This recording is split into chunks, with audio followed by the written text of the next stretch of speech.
In 2016, in the middle of Brexit and other political upheaval, you have young women feeling the pressure to continue with the tradition of marriage as an employment opportunity and finding the proper mate, getting married, starting a family, dot, dot, dot, and becoming esteemed citizens. So, is that the proper route for a British Indian woman? And also, is it fair to continue placing the head of household obligations on the man? Is that attainable in a feminist driven society? Those are just some of the subjects that are tackled in Monica Ali's latest novel, Love Marriage. I recently finished this book and I enjoyed it, but it is quite a thick book, okay? It's quite a lengthy book, but let me just see how many pages. I think it was like 400, but okay, 415. But they are tiny words, okay? Like, these words are tiny. So, okay, so you have Yasmin, who is a soon-to-be doctor, and she is engaged to Joe, who is also a doctor. Yasmin is, I think she's British Indian. Let me just check here. Yes, British Indian. Her father is Indian born. And so she comes from a middle-class, highly educated family. Her mother was a homemaker, and the father is also a doctor. And then you have Joe, her fiance. He comes from a highly educated family. His mother is a feminist professor, I think, but she also is well known for her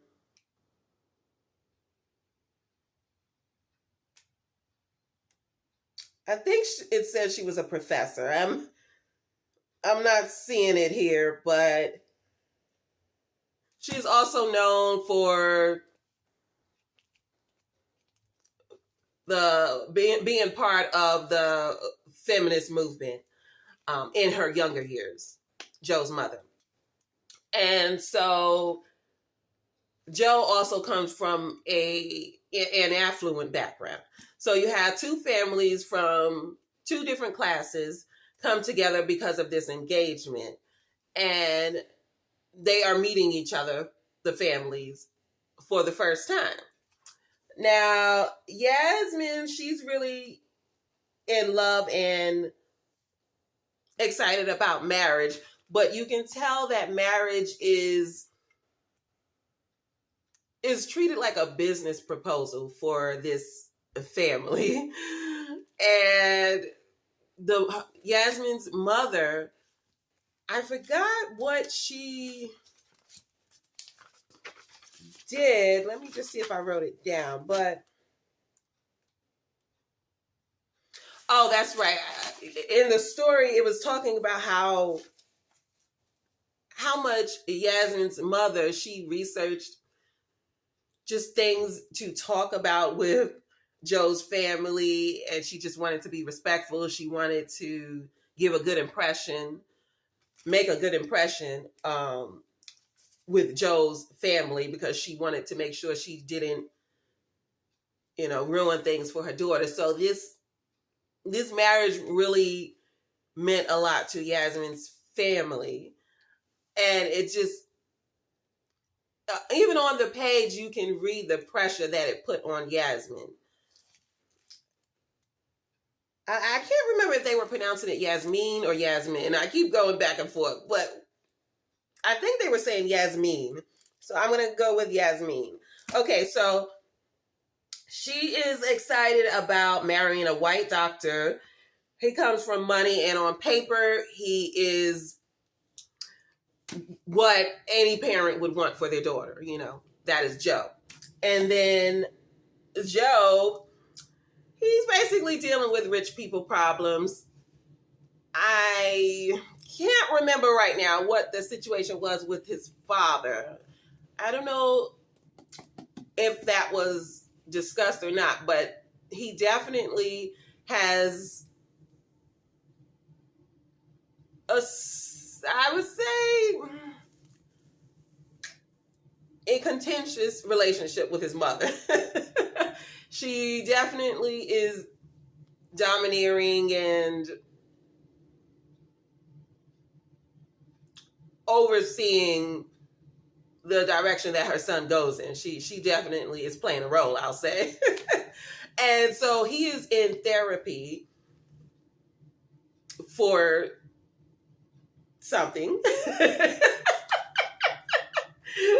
don't know if I want to say, but he goes to therapy, and then through therapy, they get into the nitty gritty of his upbringing, and he comes to terms with that. And his mother, again, she was a very prominent feminist in her day. And that is brought up and how that affected him as a child, to have a mother with that reputation. And then you have Arif. I think I'm pronouncing his name correctly. I can't remember how they pronounce the names. I was listening on audio and also reading the physical book. I tend to do that these days. But I really liked Arif, his character. So he is the brother of Yasmin. He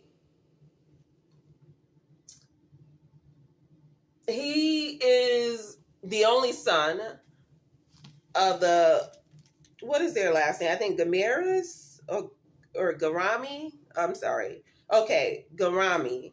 So he's the only son, right?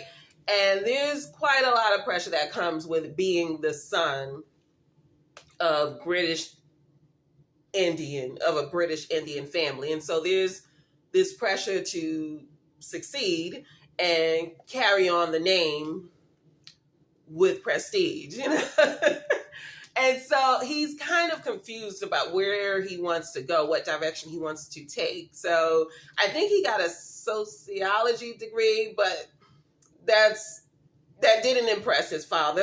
I forgot his age, but I can't remember if he was younger. I want to say he was older than Yasmin. But yeah, I'm thinking he was a little bit older. But basically, his father had high expectations for his son, and he did not meet them.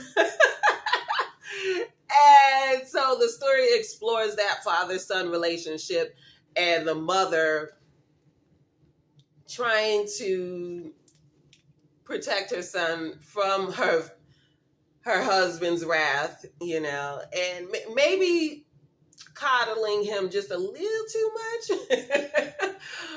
Because he still is living at home, and he's one of those who he's got a new idea every day. I want to be this today, and next week he wants to be a computer engineer, and then the next week he wants to be a professor. It's just he's really quite lost in who he is and who he wants to be. The pressure that his father placed on him, we are seeing, is causing him to spiral. And so this novel, it explores a lot of the domestic life, family dynamic, and where you fit within your family, but it's also showing the change that a family goes through when the children become a certain age. You have the family when the children are child ages, you know, but then the children go on to college. But now both kids are at that age where, you know, they're having romantic relationships. They're at a point in their life where there's going to be major life changes, and that's going to affect the family. And we're seeing how that is affecting the parents, you know. So a certain situation causes a rift between Yasmin's parents. A certain situation that happens to Arif causes a rift between Yasmin's parents.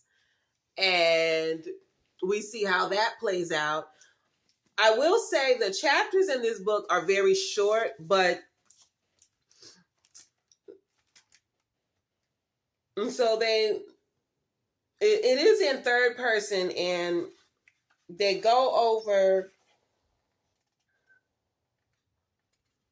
about the children, Yasmin, Arif, Joe, but also the parents get chapters as well. There's Harriet, but then there is the neighborhood gets chapters, and the neighborhood kind of feels like a character in itself. So I do feel like at times this book, I would describe it as if you put a camera in the entryway of a party hall or something, a space that can contain, 500 people. Like if you just put a camera in the entryway and just let it film the entire room, you wouldn't get intimate details about any one person or any group of people. You know what I mean? Like I feel like this book was a wide lens into family life, but it didn't center on any specific subject. It just was trying to tackle too many subjects. So at times it did feel like it got bogged down by minutia, I mean, it did feel long-winded at times, and if my phone could wrinkle and turn gray, it would have, like, in the 8th hour, I would say. I do think the editor could have tightened this up just a little bit. I would have cut it off around 300 pages. It kind of... But Monica Ali's writing is really great. I do love her sense of humor. And I don't know if I mentioned this, but this was my first time reading Monica Ali. I think her debut novel was Brick Lane, or that's her critically acclaimed novel. I believe it's her debut. Well, it might say it here. Let's see. Yes, it does say that's her Brick Lane is her debut novel. So this was my first reading of Monica Ali. And I did enjoy it. I liked the characters. I liked what it was saying about class and feminism. It did mention,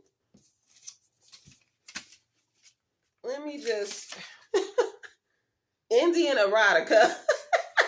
I don't know. That was my first time hearing that. And it was talking about, okay. Oh, okay. So he is older. I did write it down. Okay. So Yasmin's brother is 31 and Yasmin is 26. I thought he was older. Okay.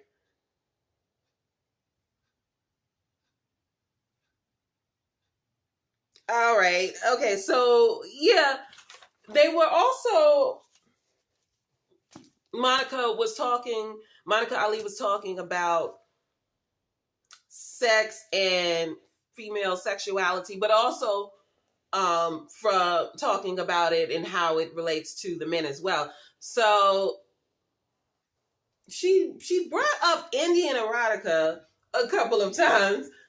And I just haven't heard that term. I don't know.